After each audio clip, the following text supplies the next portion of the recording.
देखिए, इंडिया की steel industry world की सेकंड लार्जेस्ट प्रोड्यूसर है with production capacity of 180 million ton and ये इंडस्ट्री 6 लाख लोगों को डायरेक्टली एंड 20 लाख लोगों को इनडायरेक्टली एम्प्लॉय करती है। आज की डेट में ये इंडस्ट्री हमारे देश की जीडीपी में 2% तक कंट्रीब्यूट करती है। लेकिन इतनी ग्रोथ होने के पीछे क्या रीजन है? ऐसा क्या हुआ जिससे इस इंडस्ट्री ने जापान को भी पीछे छोड़ दिया? क्या गवर्नमेंट भी इसमें मदद करती है? अगर हाँ तो कैसे? और टाटा ग्रुप का इसमें क्या कंट्रीब्यूशन है? या फिर इस सेक्टर से इन्वायरमेंट पे क्या इफेक्ट पड़ता है? ये सब डिस्कस करेंगे आज की इस वीडियो में। लेकिन उससे पहले जान लेते हैं कि इस इंडस्ट्री की शुरुआत कैसे हुई। देखिए, इंडिया में स्टील का यूज राजा महाराजाओं के जमाने से चला आ रहा है। उस वक्त के लोग लोहा पिघला के उसका आकार बदल देते एंड उससे तलवारें एंड बाकी चीजें प्रोड्यूस करते थे। लेकिन मॉडर्न स्टील मेकिंग की शुरुआत 1870 से चालू हुई, जहाँ पे वेस्ट बंगाल के कुल्टी शहर में पहला ब्लास्ट फर्नेस बनाया गया। ब्लास्ट फर्नेस के बारे में मैं आपको आगे बताऊंगा, सो डोंट वरी। फिर 1907 में दोराबजी टाटा एंड जमशेदजी टाटा ने Tata iron and steel company की शुरुआत करी एंड यहाँ से इस इंडस्ट्री को काफी बूस्ट मिला। उस वक्त अपना देश ब्रिटिशर्स के हाथ में था एंड इसी ब्रिटिश एम्पायर में टाटा स्टील लार्जेस्ट ऑपरेटर बनी with production of 2 million ton of pig iron. Pig iron एक तरह के कच्चे लोहे को कहा जाता है। जब भारत आजाद हुआ तब नई नई पॉलिसी सामने आई एंड उनमें से एक थी द इंडस्ट्रियल पॉलिसी 1948। यहाँ से गवर्नमेंट ओन्ड कंपनीज बनना चालू हो गई। इस वक्त प्राइवेट सेक्टर से ज्यादा गवर्नमेंट इस सेक्टर में डोमिनेट कर रही थी एंड इसी के चलते नए नए गवर्नमेंट ओन्ड कंपनीज बनी लाइक हिंदुस्तान स्टील लिमिटेड इन 1950,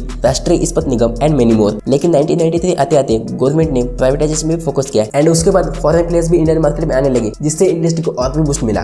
देखिए, स्टील एक तरह का एलॉय है जिससे कि कार्बन एंड आयरन के मिक्सचर से बनाया जाता है। स्टील मेकिंग में अलग अलग टाइप्स के फर्नेसेस यूज किए जाते हैं, जैसे कि BOF एंड EAF। BOF यानी बेसिक ऑक्सीजन फर्नेस, इसमें मेल्टेड आयरन को स्टील में कन्वर्ट किया जाता है। ऐसा मान लो कि एक तरह की भट्टी होती है जहाँ पे स्टील प्रोड्यूस हो रहा है। सेकंड फर्नेस है EAF यानी इलेक्ट्रिक आर्क फर्नेस। ये भी सेम ही होता है, लेकिन इसमें इलेक्ट्रिसिटी का यूज किया जाता है फॉर मेल्टिंग स्क्रैप स्टील।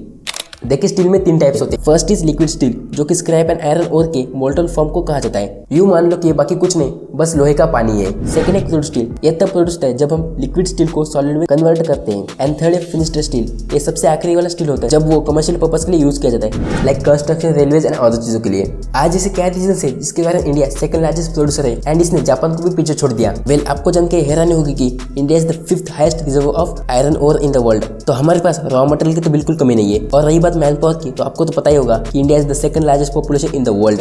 लेकिन जिस तरह से लोग मेहनत कर रहे हैं उसको देख के लगता है कि इंडिया जल्दी फर्स्ट नंबर पे भी आ जाएगा। और इतना ही नहीं, हमारे देश में लो कॉस्ट मैन पावर आसानी से मिल जाती है as compare to other nations. इस इंडस्ट्री में गवर्नमेंट का भी बड़ा रोल है, क्योंकि गवर्नमेंट प्रोजेक्ट्स में भी मैसिव अमाउंट ऑफ स्टील लगता है, like roads, railway, DFC project, oil and gas and affordable housing and many more. आज इंडिया की steel production capacity 180 million ton है, जो कि 2016 से 21 तक 3.93% CAGR से इंक्रीज हुई है। एंड नेशनल स्टील पॉलिसी के अकॉर्डिंग ये कैपेसिटी 2030 तक 300 मिलियन टन पर एनम को टच करेगी। यूनियन बजट 2023 में इंडिया ने 10 लाख करोड़ रुपए स्टील सेक्टर के लिए एलोकेट किए, जिसके चलते अलग अलग प्रोजेक्ट्स एंड इंफ्रास्ट्रक्चर का डेवलपमेंट भी काफी होगा। इन्वेस्टमेंट की बात करें तो इंडिया में $40 बिलियन के फॉरेन इन्वेस्टमेंट कमिट हुई है। FY22 में इंडिया ने 13 million ton of finished steel export किया है and 4 million ton of steel import किया है। इंडिया की टॉप एक्सपोर्ट डेस्टिनेशन है Belgium, Italy, Turkey etcetera and import destination है Korea, China and Japan etcetera. आज इस इंडस्ट्री में बड़े बड़े प्लेयर्स मौजूद है। 100 साल पहले बनी इस कंपनी का दबदबा अभी तक है। जी हाँ, मैं बात कर रहा हूँ टाटा स्टील की। आज की डेट में टाटा स्टील ग्लोबली लीड करने वाली कंपनी है, जहाँ पे इसकी total production capacity around 33 million tonne per annum की है।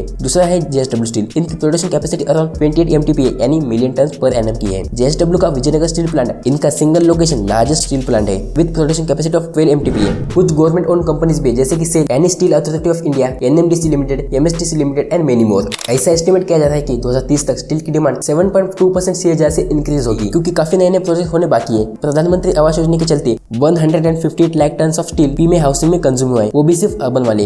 एंड और भी चीजों में स्टील लगता है, जैसे कि हाउसिंग में अराउंड 43% स्टील कंज्यूम होता है, इंफ्रा पे 25%, ऑटोमोबाइल्स पे 8% एंड और भी चीजें जहाँ पे स्टील की डिमांड मैसिव है एंड इसके लिए प्रोडक्शन भी मैसिव चाहिए। बाय द वे, आपको क्या लगता है इसके बारे में मुझे कमेंट्स में बताओ एंड वीडियो अच्छा लगा तो लाइक कीजिए। एंड हाँ, मैंने इसकी इन्वायरमेंटल इफेक्ट को इस वीडियो में कवर नहीं किया है। अगर आपको जानना है तो लेफ्ट वाली वीडियो देखो, और अगर सीमेंट इंडस्ट्री के बारे में डिटेल में जानना है तो राइट वाली वीडियो को क्लिक करो। बाकी मैं मिलता हूं आपको अगली धमाकेदार वीडियो में, तब तक के लिए जय हिंद।